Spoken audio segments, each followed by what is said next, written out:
यदि आपने कभी कैक्टस को देखा होगा तो आपने भी यही सोचा होगा कि यह एक कांटे वाला पौधा है जिसे छूने पर आपको दर्द का नया एहसास कराएगा। लेकिन यदि आप इस पौधे को ध्यान से देखोगे तो आपको कैक्टस के पौधों से पीले रंग का फल मिलेगा, जिसे बहुत से लोग कहते हैं कि यह बहुत सी बीमारियों को दूर करने के लिए रामबाण है। देखो चाइना वाले पके हुए कटहल को महंगे दामों में बेचने के लिए क्या गजब का ही दिमाग लगाते हैं, जिसके लिए पहले तो पके हुए कटहल को फैक्ट्री में लाते हैं, जहाँ पर इस कटहल को 2 भागों में काट लेते हैं और फिर बड़े ही सफाई से उसके बीच वाले भाग में मौजूद व्हाइट वाले पार्ट को काट कर बाहर निकाल देते हैं। फिर इनके अंदर लगे हुए फ्रूट को एक एक कर बाहर निकाला जाता है और फिर इन फ्रूट के अंदर से उनके बीज को भी बाहर निकाल लेते हैं और फिर इन्हें पैक करके 10 रुपए के कटहल को 200 रुपए का बेचते हैं। उनसे आम का जूस निकालने के लिए सबसे पहले पके हुए आमों को पानी में अच्छी तरीके से धुल लिया जाता है और फिर ढेर सारी मात्रा में आइस क्रेकर मशीन से ढेर सारी आइस को काट लिया जाता है। अब इन ढेर सारे आम के बीच में आइस को रख देंगे, साथ ही उसमें दूध को भी डाल देंगे और फिर हाथों की मदद से आगे ड्रॉप कर इसे मशीन में भेजेंगे, जहाँ पर यह मशीन इन आम के जूस को बना देती है। अब इन आम के जूस को बड़े बड़े गैलनों में भर लिया जाएगा, फिर इन्हें छोटे छोटे डब्बों में पैक कर आप तक पहुँचा दिया जाएगा। यदि जब तेज हवाएं चलती है तो हमें पॉलीथीन को कहीं पर भी नहीं फैलाना चाहिए, क्योंकि तेज हवाओं के कारण इसमें इतना ज्यादा प्रेशर जनरेट होता है कि यह एक नहीं बल्कि 10 से भी ज्यादा इंसानों को अपने साथ हवा में उड़ा ले जा सकती है।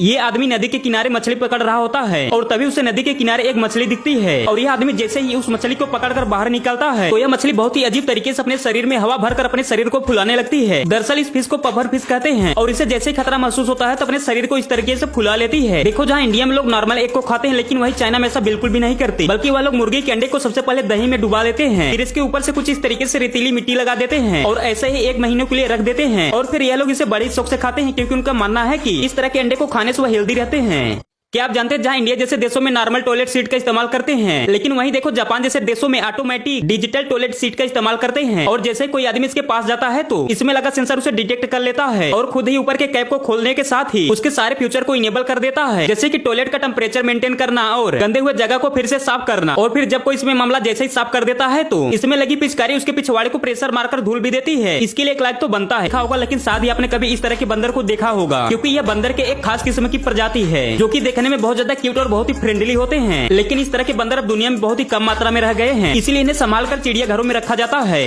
यदि आप इस चीज को पानी में लाखों बार डुबाने की कोशिश करोगे तो भी यह नहीं डूबेगा और न ही भीगेगा, क्योंकि इस चीज को आइडर डाउन कहते हैं, जिसे बिल्कुल नेचुरल तरीके से बतख के घोंसले से निकाला जाता है और ये आर्टिफिशियल तरीके से तैयार किए गए हाइड्रोफोबिक से कहीं ज्यादा बढ़कर होता है, जिस वजह से कभी भी गीला नहीं होता और इस चीज की मदद से दुनिया की सबसे लग्जरी तकिया और गद्दा बनाने के लिए इस्तेमाल किया जाता है और इसके द्वारा तैयार किए गए इन चीजों की कीमत लाखों रुपए से भी ज्यादा होती है। नंबर 1, देखो यदि ये प्रोडक्ट इंडिया में आ गया तो हमें बैठने के लिए ना ही किसी चेयर और ना ही किसी ऑब्जेक्ट की जरूरत होगी, क्योंकि यदि आप इस चीज को अपने हाथों में ऐसे पकड़कर हवा में घुमाओगे तो इसमें हवा भर जाएगा और इसका मुख बंद करने के बाद आप इसे कहीं पर भी रखकर इस पर बैठ सकते हैं और ये काफी ज्यादा मजबूत भी होता है। देखो, अक्सर जो बड़ी कंपनियां होती है उसमें बहुत ही जल्दी आग लग जाती है और इसी समस्या को दूर करने के लिए जहाँ से चिंगारियां ज्यादा निकलती वहाँ पर कुछ इस तरह से पाइप लगा दिया गया है, जिससे की सारी चिंगारियां बाहर चली जाए और आग लगने का डर भी नहीं रहेगा।